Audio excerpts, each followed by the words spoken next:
कैसे हैं मेरे दोस्तों। एक बार फिर से आप सभी का स्वागत है एक छोटी सी वीडियो में। तो दोस्तों हम इस वीडियो के माध्यम से आप लोगों को बताने वाले हैं थर्मल इंजीनियरिंग फर्स्ट जो आप सभी का थर्ड सेमेस्टर का सिलेबस है, ये काफ़ी इम्पोर्टेंट है।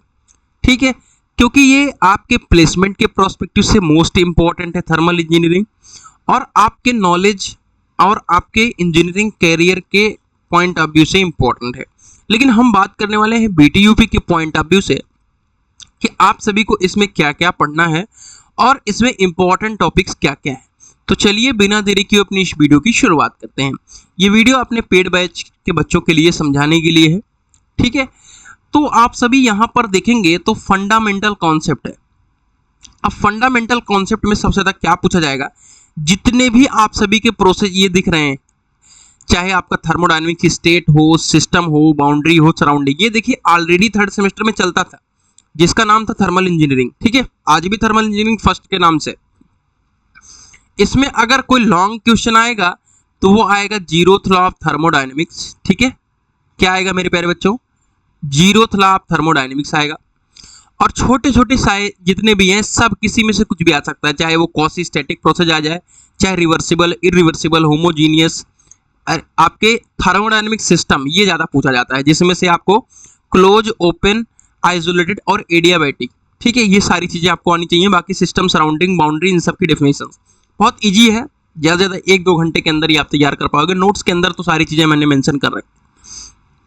अगर मैं दूसरे चैप्टर की बात करूं तो दूसरा चैप्टर भी काफ़ी कॉम्प्लिकेटेड चैप्टर है, लेकिन अगर आप ध्यान से देखोगे तो ये जो दो चीज़ दिख रही है ना, ये बहुत इंपॉर्टेंट है। कॉर्नॉट साइकिल और कॉर्नॉट इंजन, इन दोनों को भैया भूलिएगा मत। ठीक है, और अगर आप देखोगे तो फर्स्ट लॉ ऑफ थर्मोडायनेमिक्स यहाँ पे लिखा है, फर्स्ट लॉ ऑफ थर्मोडायनेमिक्स, जिसमें जूल एक्सपेरिमेंट कहते हैं।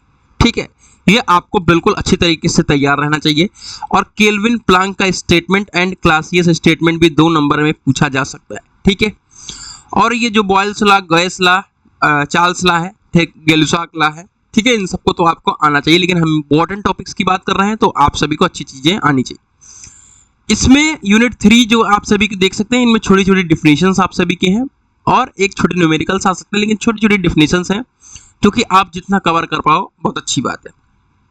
अगर मैं बात करूं अगला यूनिट 5, इसमें स्टीम जनरेटर है। तो 2 तरीके के बॉयलर होते हैं, एक फायर ट्यूब बॉयलर और एक वाटर ट्यूब बॉयलर। ठीक है, तो दोनों में से एक, ये बैबकॉक विल्कॉक्स बॉयलर जो है मेरे प्यारे बच्चों, यहाँ लिख देता हूँ मैं, ये हाईलाइटर से चला देता हूँ, ये आपका वाटर ट्यूब बॉयलर है। और जो लोकोमोटिव बॉयलर्स है, ठीक है, ये आप सभी का जो है लोकोमोटिव बॉयलर, ये हमको लगता है फायर ट्यूब बॉयलर। हाँ बिल्कुल, ये फायर ट्यूब बॉयलर है। ठीक है, तो इस तरीके से आपको कहने का मतलब है फायर ट्यूब वाटर ट्यूब में डिफरेंस, और आपको बैबकॉक, विल्कॉक्स और ये कॉकरन बॉयलर दिया है, इनको भी देख लीजिएगा। ठीक है, ये तीनों बॉयलर एसेसरीज आनी चाहिए।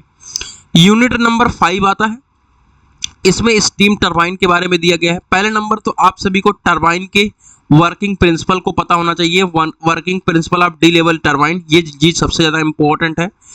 और उसके बाद आप सभी को यहाँ पर नोजल्स के बारे में पता होना चाहिए। ठीक है, तो ये काफ़ी कॉम्प्लिकेटेड है वैसे, और बाकी चीज़ें मैं अब वीडियोस के माध्यम से बताऊंगा। तो ये जो इंपॉर्टेंट टॉपिक्स हैं मैंने आप सभी को डिस्कस किए, लगभग आपके यहाँ से 30 नंबर के आसपास का काम हो जाएगा, जितना मैंने आपको बताया।